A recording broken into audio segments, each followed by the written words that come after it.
When you're using the Xilinx SDK, for bigger programs like the ones that you'll be writing here for the 390 course with this laser tag project, you need to tell it to allocate more memory than what it does by default. I want to show you how to do that. So click on the Consolidated 330 Software project and right-click. In the menu that appears, go down and find Generate Linker Script down here towards the bottom. Click that. You'll notice that it provides a variety of information. The thing that we're going to talk about today are the heap size and the stack size. These are two different areas of allocation in the memory on your Zybo board. The heap is where you get memory from when you're allocating using malloc. As you recall, in QInit, as I'll show you right here, in this function, as you recall, you call malloc.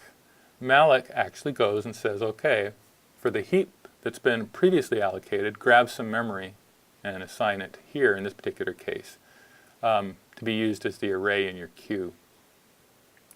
So that's what the heap is for. The stack is when you call functions, you push, you allocate memory on the stack for all of the variables that are going to be used in your functions. So let's go ahead and make this bigger. And the question is, well, how big should we make it? Well, we could do some intermediate calculations and think about that a little bit. So everything's done in double precision. So let's just talk about how much memory all of your queues may take. Let's say that your fur filter has 50 coefficients. Then that means you have to have enough previous history for those 50. So that would be 50 samples, and each one of those would be double precision, which is 8 bytes. So that would be a total of 400 bytes for just the queue for the fur filter, which would fit into the default 1 kilobyte they have here.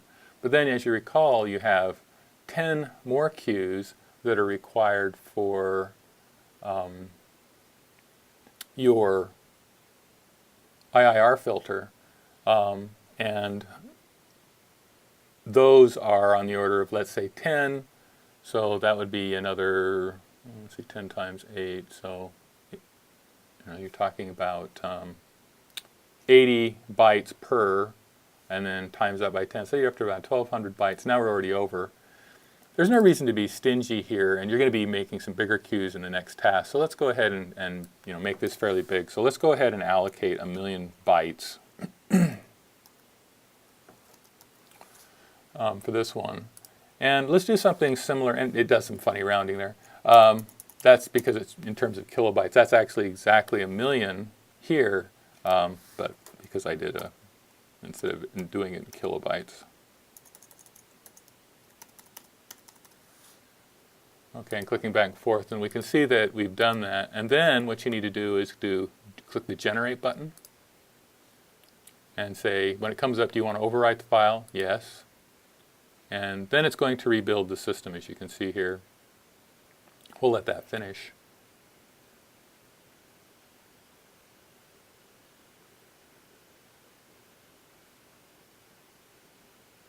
This goes faster on mine because I'm doing it locally. It'll go a little more slowly with your flash drive.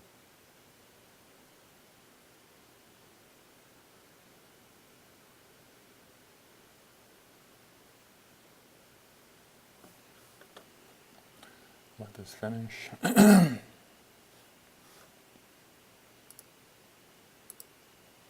Okay, so it's finished now. And let's just double check and make sure that those settings took effect. So just go back to Generate Linker Script, and we can see that now this is how much that we're allocating. This way you won't run out of memory while you're running your project. So again, this video showed you how to properly allocate enough memory for your laser tag project for both the heap and the stack.